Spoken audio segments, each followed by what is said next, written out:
Ya, Bang, mungkin bisa diceritain bagaimana sih Bang kasusnya dan kronologinya? Oke, baik.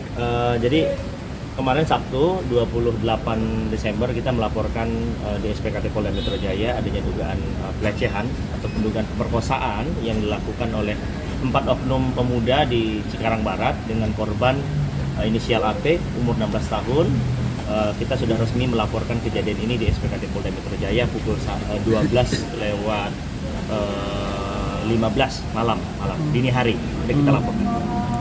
Mungkin bisa ceritain Bang kejadiannya kayak gimana Bang? Jadi kejadian singkatnya begini, jadi AT ini adalah korbannya, umurnya 16 tahun, anak di bawah umur. Jadi AT ini kenalan dengan seseorang yang berinisial L ya, berinisial L di media sosial. Lalu kemudian DM-an, lalu bertukar WA. Si L ini oknum pelaku ataupun terduga pelaku terlapor selalu selalu pengen ngechat terus ngajak ketemu. Setelah ingin bertemu dia mengajak ayo kita makan malam, ngajak makan malam alasannya karena klien kami ini si AT ini merasa percaya dan dianggap oh bener nih mungkin apalagi sama-sama Cikarang. Jadi dia sudah kita cari makan malam dijemputlah di dekat kediamannya AT korban.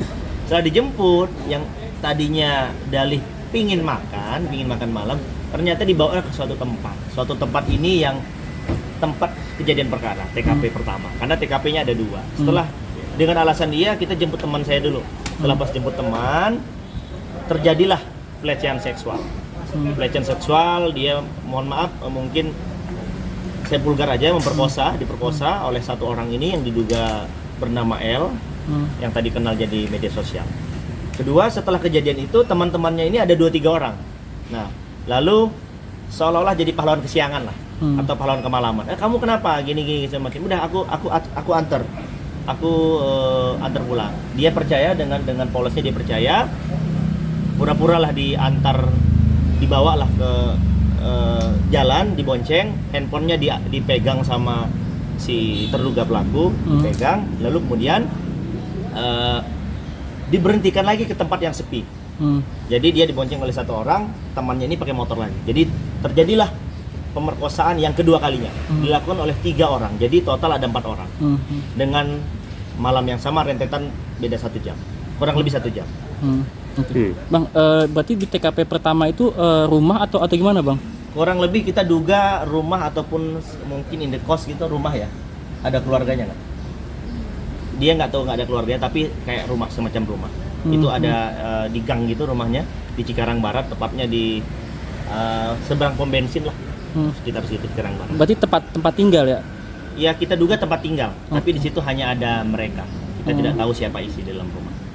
Kalau TKP yang kedua itu apa ya? TKP kedua itu karena gelap, tapi menurut keterangan AT bahwa itu kejadiannya adalah di Jababeka, sekitaran Jababeka. Kenapa dia tahu Jababeka? Karena setelah kejadian dia diperkosa lagi, itu ada yang menolong dia lalu ditanya Pak ini daerah mana? Dikatakan bahwa ini Jababeka. Makanya kita tahu Jababeka. Waktu diperkosa itu ada ancaman nggak seperti apa? Kalau si ancaman yang terlalu ini sih nggak ada ya ancaman, tapi lebih ke intimidasi aja ya. Kamu dipaksa aja sih, dipaksa. Kalau ancaman yang mungkin mohon maaf nggak ada sih, mau divideoin lah segala macam gitu. Hanya itu. Dan kami juga ya mungkin setelah buat LP kami baru kemarin hari Sabtu dini hari dan hari ini Senin ya tanggal 30 Desember kami sangat apresiasi sekali ke Subdit Renakta khususnya unit 4 yang telah menangani perkara ini. Tadi habis diperiksa, lalu kemudian langsung divisum ke rumah sakit RSUD Tarakanita ya. Tarakan. Langsung divisum dan tadi informasinya dari penyidik ya segera akan ditangkap. Kami sekali lagi mengapresiasi kinerja Subdit Renakta unit 4 Polda Metro Jaya.